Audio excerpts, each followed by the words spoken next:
Tal Wilkenfeld, thanks for joining us. Thanks for having me.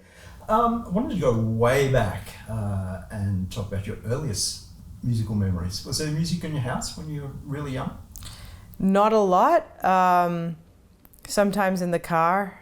My dad played Vivaldi, like classical music basically, and one of my grandparents played some jazz, and then my mom listened to just like current stuff like on the radio, but generally not too musical. So what was the spark that ignited your fire for music? I mean, literally just me walking past a guitar that was hanging on a wall, and me deciding to pick it up after never seeing anybody play a guitar. And then I just got really emotional and knew instantly that that's what I wanted to do for the rest of my life. It was pretty magical and spontaneous. So was there a music store in Sydney that you frequented? There actually was. Is there a store called Intermusic there? There could have been. I don't remember the name of the store, but I did go there.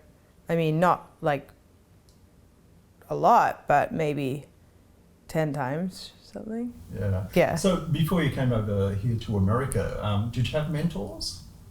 Before I came to America, no. Yeah. No. But once I got to America, I did, for sure. I had some teachers that I had lessons with. Not many lessons, but some lessons. A lot of it was just spending time with my instrument. Yeah. So when you decided to move over here and pursue music, Yeah. Were you a really driven, determined person? Did you have goals in mind? I was a very driven and determined person, and at the same time, I didn't have a specific goal. I was just driven to be the best musician that I could be, and driven to write songs and make music and just express myself that way. But I didn't think like I need to be doing this and this. Those sort of dreams started to form as I was going. Like as I started on the guitar, and then when I switched to the bass, I quickly decided that I wanted to move, because I started in LA. I was like, I want to move to New York, and like I was exposed to Wayne Krantz and Anthony Jackson, and I was like, I just want to move to New York and play jazz and meet these guys, and that's when I started, like the wheels started spinning, and I was like, well, I want to play with Chick Corea, and I want to do this and that, and those things did end up happening, which was cool. Yeah. In fact, they seem to happen just really quickly, and you had a great reputation almost out of the blue. How did that happen? I don't know, other than like, I guess I have good luck, and I guess I worked my ass off. I was playing in clubs multiple times a night once I moved to New York, and that's how I met a couple of the members of the Allman Brothers band, who then had me on stage with them at the Beacon Theatre. That was like my first real, like, it wasn't even my gig, but it was my first kind of like performance on a real stage. And then that recording helped me when I was actually like going to the NAMM shows and stuff. Like actually the NAMM show was like how I got my first endorsement with Roger Sadowsky, when I'd only been playing for a few months. And that at the NAMM show, well, no, actually, when I was still living in LA and I'd just been playing bass for a few months, I was asked to do a clinic at the school that I was at with a drummer from Canada. And he was best friends with Vinnie Colaiuta. And so he invited Vinny, and that's when I first met Vinny. And he's like, yeah, we should play sometime. And I was like, thinking, no way. But I kept it in my head. And then when I came back to LA and I was at the NAMM show, he then saw me playing there. And he's like, oh, we should play. And then that's when we got together, and I played. I made a solo record with Wayne Krantz and a lot of my favorite musicians. And I had the Allman Brothers recording, and then that's how the Jeff Beck thing happened. And once the Jeff Beck thing happened, like Prince then saw me on TV with Jeff Beck, and so did Herbie Hancock, and things just started happening from like a couple of those performances with Jeff Beck. Like there was a performance at Ronnie Scott's that we did, like a DVD, and a performance at Crossroads Festival. They were both in 2007. And so that's kind of like what made my phone ring. Yeah. So playing with guys like Beck and Prince, what do you take from that? What do you learn? I think what you learn can't be said in words, otherwise everybody would know that information. Like, I think that what you learn is experiential, and like by like having a conversation with a musician of that caliber and experience, you start to almost digest their instincts, and then you got to look at those things that you've picked up from people, and decide if you want to keep that as part of your vernacular. Like, just like when you speak to someone with a certain kind of accent for a while, you might start to sound like them. It happens musically like that too. You're really just having a conversation with somebody else, like a musical conversation. So that, I don't know that I could say, well, I think you could hear maybe what I've learned, or maybe not, but they definitely influenced me. Let's talk about your gear a little bit. Tell me about your relationship with Roger and the Sadowski bass company, and the first bass that he built for you.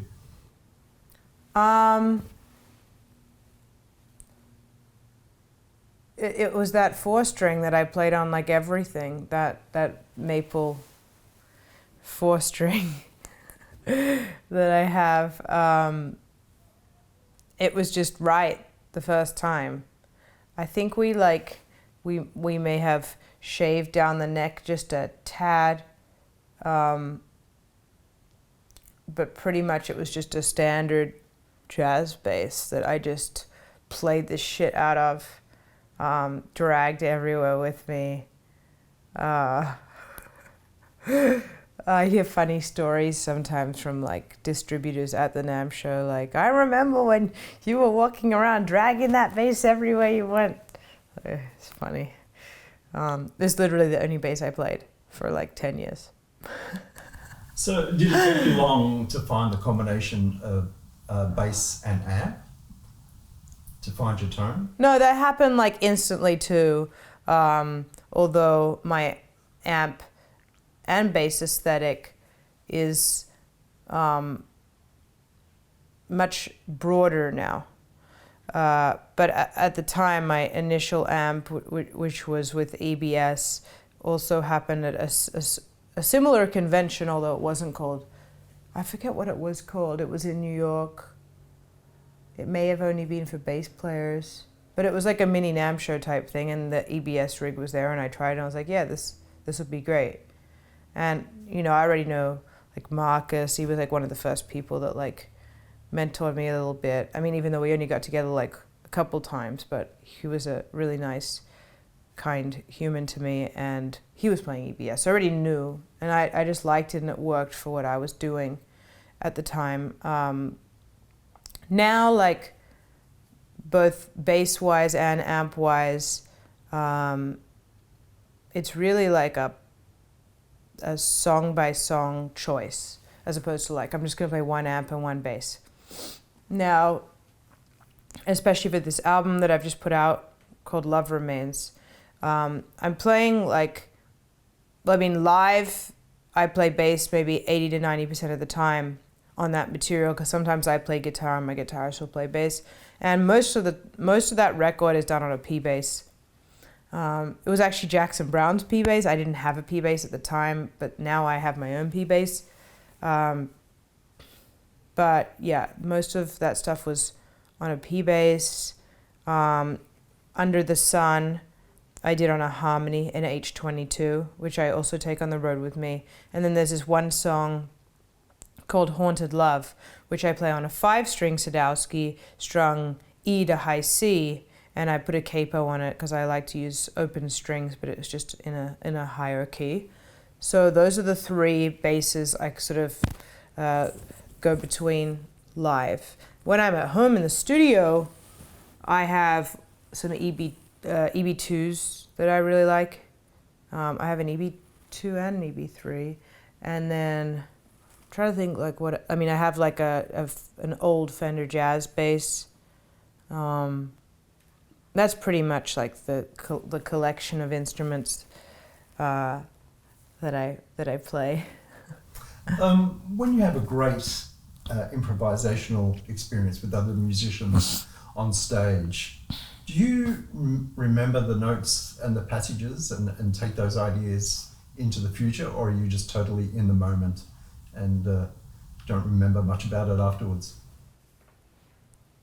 It's the latter. I remember the experience or whatever I concluded about the experience. Although there might be certain moments I might remember more specifically, but like a conversation, if you go to dinner with someone for an hour, you're sort of going to remember the topics that you talked about and maybe 1 or 2 little chords here and there if something exceptionally funny happened or whatever. But generally the thing you take away is like the vibe, and if you learned something that you didn't know before. And so it's so similar in music. But when I'm making music, like, I think everybody just sort of wants to be so present that they're not bringing something so specific to the table, like in any given moment, that they're an open book. Yeah. Your debut album, Transformation, was recorded in 2 days. Yeah. Your second album came out 12 years later. Yeah. How far back do the songs go on Love Remains? I started writing, I think in 2012, because we recorded Corner Painter in 2013, and then we recorded a lot of the other songs in 2014. All the other songs in 2014, and then we mixed it in 2015 and did the strings and woodwinds then, and then mastered it in 2016. And then 2016 is when I then went and opened for The Who playing this material. And then I took 2017 off. And then 2018 is when I got the record deal. And then they decided to release it in 2019. So it's like, it just like took a really long time, like not just the business, but like, because I did pay for it all myself. So I had to like do a bit and then work, make more money, and then do. So it sort of like was a long process, even though like the actual recording of the album was like 10 days in the studio. It was very quick. Yeah. Were any of the songs written on bass? Yeah, I wrote Haunted Love on the bass, which is just a bass and vocal solo piece. Under the Sun, I wrote with my friend Sonia Kitchell, and she was playing guitar and I was playing bass, but it was happening at the same time. So everything else pretty much I either wrote like on a guitar or like in my head while I was driving. I write a lot of songs while I'm driving. Not dangerously, I just like, might get the voice memos out and shout something into my phone. Yeah. It was your first vocal album. Did you make any mental notes from making the album that you might take into the next one? I mean, I guess I don't want the whole process to take so long this time, and I don't think it will, because now I have a better support system. And also, it's very, like, once you make your, I consider this my first album, even though I made that transformation like 12 years ago, whenever it was. Like, to me, those were like more like, let's like throw down these demos real quick of this. I mean, it was not demos, but like, I wanted to just play with my favorite musicians, but I wasn't ever thinking like, I'm gonna go and tour this music. Whereas when I made this album, it was like, these are like my songs that like I want to go and tour and like play all over the world and sort of have this album be a jumping off point for the next one. So there'll be more of like a congruency there. So I think that like once you put down your first album, like it's easier to sort of go into the second, because you're like, it's almost like a response. It can be a response to the first. It can be completely different too, but I think it'll be a little bit of a response in some way, even unconsciously. Have you written much since? I've been writing, yeah. You were honoured at the She Rocks Awards during NAMM last week. What did that mean to you?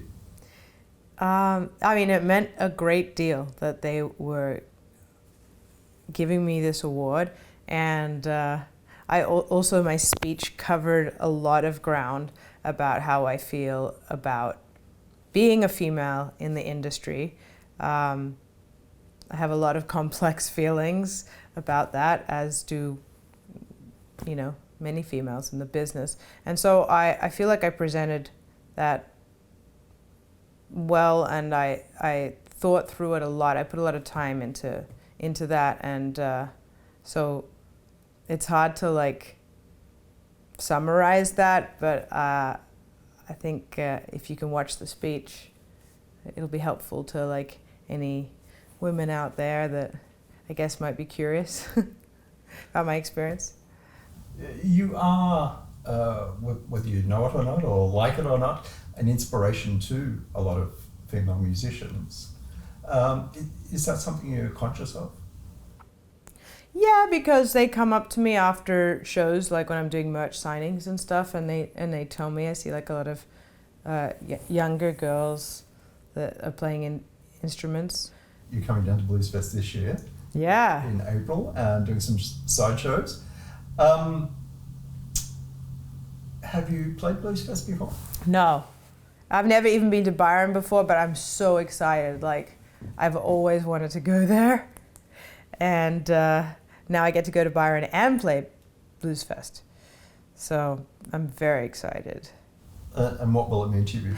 It'll just mean so much to not just to go and play in Australia, because I have played in Australia a few times. I played there with Chick Corea, I played there with Jeff Beck. I played some of my earlier material there. That was actually the only place I ever did play my earlier material. But to go back there and play this album, which I really worked hard on compositionally, and I dedicated the album to people that I lost along the way, a lot of good friends that passed away, and my grandparents, and I was hoping that I could go back and play it and they'd still be there, and now they're not, but it still feels like I'm going back and playing it for them, like this is what I've been working on. So that will mean a lot to me. Do you have a bucket list of projects that you'd like to get to?